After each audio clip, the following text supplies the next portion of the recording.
gang gonna bite with another video. I say y'all bite with another video. Make sure you hit that like button, comment, subscribe. Yes, I said subscribe. Turn on your post notifications. It's free. Do it for me. What up, gang? I'm back with another video. Let's get straight into it. But before I get into it, make sure y'all hit that like button. When you hit that like button to help my video and channel grow, I'm gonna give y'all time to hit that like button. And if you're not subscribed to the channel, make sure you subscribe to the channel. I'm on the road to 90K and I need y'all help. All you gotta do is hit that subscribe button. Let's get straight into it, man. Your boy Keefe, the guy who was charged with Tupac murder, has been granted a $750,000 bail. If he's released, he will be released on house arrest with an ankle monitor until trial. Now, for the people that don't know, Keefe was one of the biggest Crips back in the day. Keefe also was one of the biggest drug dealers back in the day, man. Keefe was caught with a lot of drugs and he was facing a life sentence. In exchange of not getting a life sentence,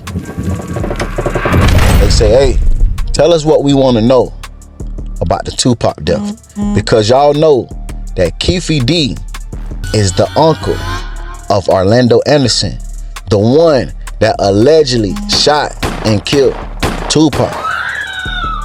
In 2009, Keefe struck a deal with LA investigators about what he knew about Tupac murder. In exchange, he was offered a proffer agreement. Now, in this proffer agreement, you only get 1 day of freedom to tell them whatever they want to know and whatever you did, and you can't go to jail. And he told them, when Tupac put his hand on Orlando Anderson, and Orlando came back and told him, he said he gave Orlando the gun. They went riding around looking for Tupac, and Orlando shot and killed Tupac. This is what he said, right? But he didn't read the fine print that he only had that day to tell them whatever they wanted to know. Now, anything after that day, if you repeat that same story, you can be charged. And that boy went on a marathon. He did about 100 interviews. He wrote a book. Every platform that wanted to pay him for his story, he went on and told them what he told the police, not knowing he only had immunity for a day. And the feds came back and got him. Yeah, the feds came back and got that boy and locked him up for what he said. Now, I blame that on the lawyer, because when you got a lawyer, the lawyer supposed to tell you the ins and outs of your deal. But I also blame that on him, because he supposed to know what he's signing up for too. So listen, man, your boy Keefe was granted a bond $750,000. Do y'all think he gonna make that bond? Also, Keefe and his son talked about killing a witness on the jail call. I don't know how true this is, and I don't know how accurate this is, but this is what the prosecutor is saying. Y'all check it out, man. Like, comment, subscribe, turn on all post notifications. It's free. Do it for me. When I first shot it, hit big boy in the head. I thought he was dead. Like, damn, he's dead. Wayne Keefe Davis, accused of ordering the murder of Tupac Shakur, wants out of jail on bail. But prosecutors say they have him on jail calls talking about possibly killing a witness. So will Keefe be released? And just how tough of a gangster was he? A former Compton gang cop is here to tell us. I'm Anjanette Levy. It's Friday, and this is Crime Fix, Law and Crime's look at the biggest stories in the world of crime. Wayne Keefe Davis faces a murder charge in Las Vegas. He's accused of ordering the murder of rapper Tupac Shakur back in 1996. We've told you before that Tupac, Death Row Records CEO Suge Knight, and others jumped Keefe nephew, Orlando Anderson, after the Mike Tyson fight at the MGM Grand on a night in September of 1996. Keefe, according to prosecutors, and his own words for that matter, wasn't having it. He's accused of ordering the murder of Tupac Shakur and giving his nephew the gun to carry it out. Keefe, Orlando Anderson, Terrence Brown, and DeAndre Smith were all riding in a white Cadillac when they pulled up next to the BMW Suge Knight was driving and Orlando Anderson fired. Keefe D wrote about this in his book, Compton Street Legend, and he's talked about that night in several interviews. Y'all was actually waiting at 662 for Tupac and Orlando can fight, right? Yeah. Tell me about that, because Orlando actually wanted to fight Tupac, right? Yeah, he's gonna get his ass knocked out. So Lane had hands. One punch. Oh, for real, he had hands? Oh, hell yeah, like God. Yeah. So tell me about that. Orlando saying he wanted to fight Tupac and have a heads up with him. We was just, I was gonna tell Suge, let him get down. That's all. He's just gonna beat his ass. Now, it's important to point out that Keefe D thought he had immunity, but he didn't, since he'd told this story to police back in the mid-2000s as part of a proffer in his drug case. Keefe D is asking a judge to let him out of jail on bail. He says he's 60 now, he's in remission for cancer, and isn't a danger to the community. But prosecutors are opposing that request. They say Keefe D is on jail calls, furious with witnesses who testified at the grand jury against him, and his son is talking about a green light on their side. A green light, prosecutors say, is an authorization to kill, and the feds are even providing resources to one witness so he could move. So how big of a gangster was Keefe D in all actuality? I talked to former Compton Gang Unit Officer Bobby Ladd, author of Once Upon a Time in Compton, to find out. I had many contacts with Keefe D. I say I grew up with him because I was only 23 years old when I started, and he was a few years younger than me, but I started and I watched this guy grow up in the neighborhood. We used to chase him around in the Southside area. We even arrested him at one time, so it's like I saw him become this just selling narcotics as a street little dealer, and I saw him become this huge narcotics dealer that he ended up selling narcotics all the way across the country. So I watched him become a shot caller within the Southside Crips gang. So tell me, how big of a drug dealer was Keefe D? Some people think that he has kind of bragged and overstated his importance or his kind of level that he reached in that drug trade. I mean, was he as big of a drug dealer as he claims to be? He really was. He was the real deal. The reason I know this, because Compton, like I say, was a small city, and we worked the gang unit, and we were inundated with shootings and murders. We didn't have the resources or the manpower to go after somebody that's selling narcotics across the country like Keefe D was. So during my time in the gang unit, I was hit up numerous times by FBI task force and DEA task force that wanted to go after Keefe D. So they would tell me what he was doing, and so we would exchange information. We'd give him, all the people he's hanging around with and his associates. We exchanged information, and they told us way back then that, hey man, this guy's running major kilos and PCP all the way across the United States. So he really was the real deal. Ladd testified at the grand jury as a gang expert about life in Compton and what happened after Tupac was murdered. Now, the night Tupac was shot, my partner Tim and I, we were on our days off, and we get a call from our boss, Reggie Wright Sr., and he tells us about the shooting, and he goes, hey man, we're here in the Southside Crips. That's the information I'm getting, and the war is coming back to Compton. So you guys just beware, get ready, because it's coming back. And sure enough, a couple days later, we had our first shooting. We were on our days off, but Reggie had called us in. One of the OGs from Southside Crips was shot, and a 10-year-old little girl got shot in the crossfire. She was in critical condition, so he said, hey man, you guys need to get your butts down here so these guys see you driving around the city, right?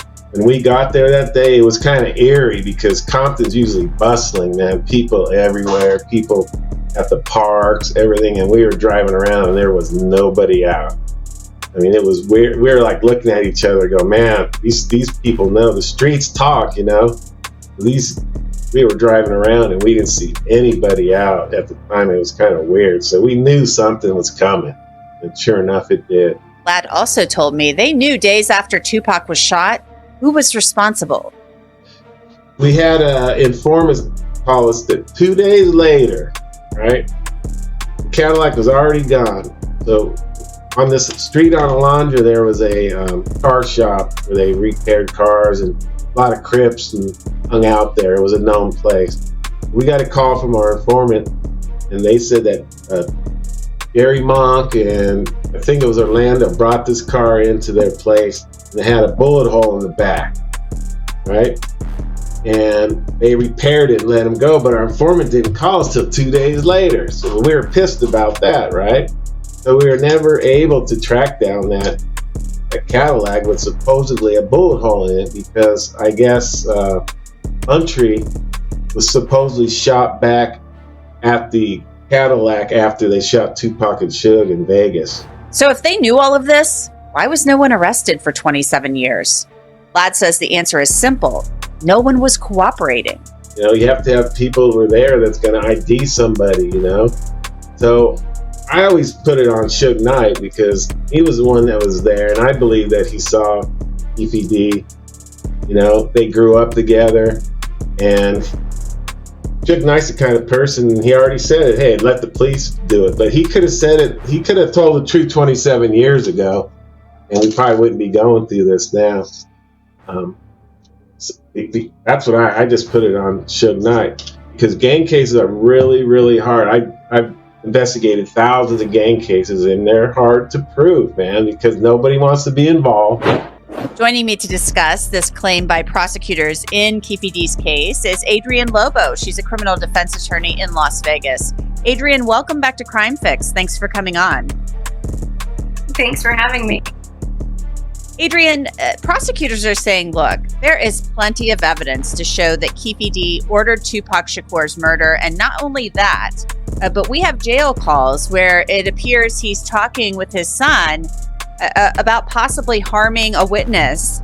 We don't know exactly which witness it is, but they say that the feds have stepped in and are helping provide protection to at least one witness in this case. So what do you make of the prosecution's claim and how that bodes for Keefe D's effort to get out on bail? Right. Words matter. They're critical within the context of that call, and a whole transcript should be produced and the actual audio recording of that call. Within the context of the quotes that are mentioned in the opposition, it appears as though that they're saying that the green light on them, and so it says them. So that semantics matters, right? The way when I initially read it is that it could be interpreted that somebody put a hit on, of course, Dwayne Davis's family or somebody associated with them, and then perhaps in retaliation we have the quote I mentioned talking about, we're made for war, but saying we're made for war. They say we're made for war. So it's not as though it's an affirmative possessory statement that they're making that would affirmatively show that. Words do matter. I know that there is concern. That's always something in any criminal case about witness intimidation and dissuasion and, keeping people safe. So the prosecution was concerned enough, though, that they got some type of federal assistance to keep Devontae Lee safe. Devontae Lee testified at the grand jury that one of the people in the white Cadillac that night said, that he's saying that DeAndre Smith Big Dre said, no, it was actually me who shot him, not Orlando. However, he's still putting Keefe D in the car and saying Keefe D is the one that, said this should all happen. And that's hearsay, of course, but it's still somebody who testified at grand jury. The thing that I think is so wild about this is that Keefe D's mouth is what's gotten him in trouble up to this point. And now he can't stop talking in jail on jail calls. Everybody knows those are recorded. He knows the drill. He knows those things are recorded. And I think why the hesitation on my part is that he really be that short-sighted, right? And I have to imagine, I've been a defense attorney for 17 years. I know the defense attorneys in his case, and I know that we strongly admonish our clients to not speak about any sort of matters, such as, the litigation of the case, witnesses, who you're hiring, etc. Because it's all free game, right? And we say, do not talk on those phone calls, period. And so the fact that this statement was made, as an attorney or a defense attorney, I would want to know what the surrounding framework of that conversation got to it. And if federal assistance was given, that is okay. That's routinely given, both in state and federal matters. In criminal cases, witnesses can apply for, funds to supplement rent, moving expenses, things like that. So it's pretty routine, at least the state side of things that I've seen. So I don't necessarily know that is something that is going to be like the linchpin, but I understand the need for it, to err on the side of caution in the meantime to make sure that, this is appropriately vetted. Promo alert, promo alert, promo alert today is Let's Talk Records. Follow them on Instagram, subscribe to their YouTube channel, hit that like button, comment, and let them know I sent you. He do blogs. He give y'all content, talk about current events. He also drop some of the hardest up-and-coming Chicago rappers on his page. Yeah, I'm talking about songs that you can go check out, videos that you can go check out. He also got a podcast coming.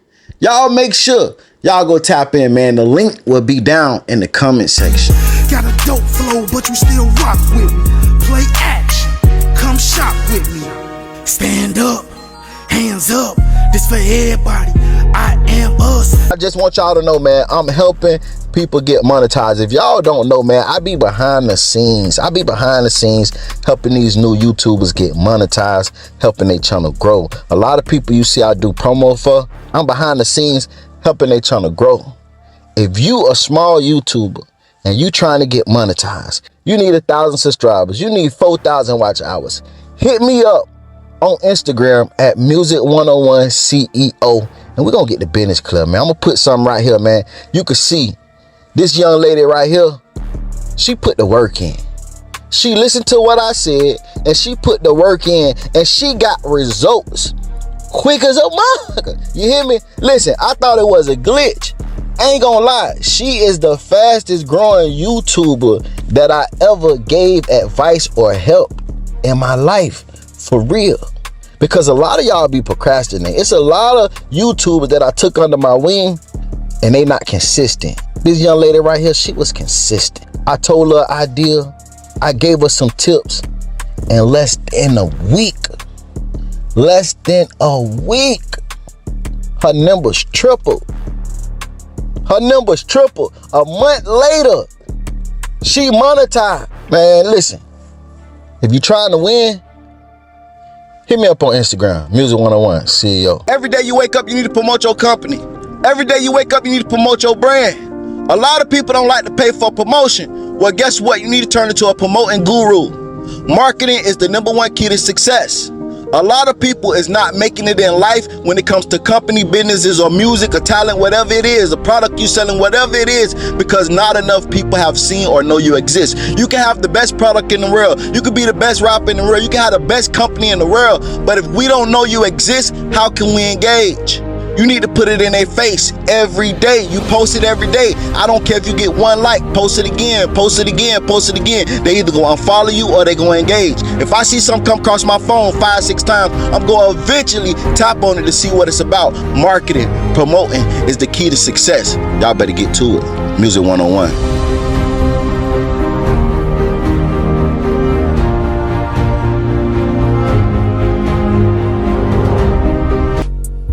Look down right there to the bottom left and hit that like button for me. Hit that like button right there. I appreciate it. I continue watching. Promo alert! Promo alert! Listen, if you guys want promo, DM me on Instagram at Music101CEO. Music101CEO. I'm doing $20 promo. For $20, you will get 1 video promoted on my YouTube channel. For $40, I will promote 3 videos for you on my YouTube channel. $60, I'll promote 6 videos for you on my YouTube channel. And $120, I will promote 12 videos for you on my YouTube channel. You need YouTube promo? You trying to get your business up? You trying to run your numbers up? Hit me up at Music 101 CEO. Hey, you don't want to miss it. The results is great.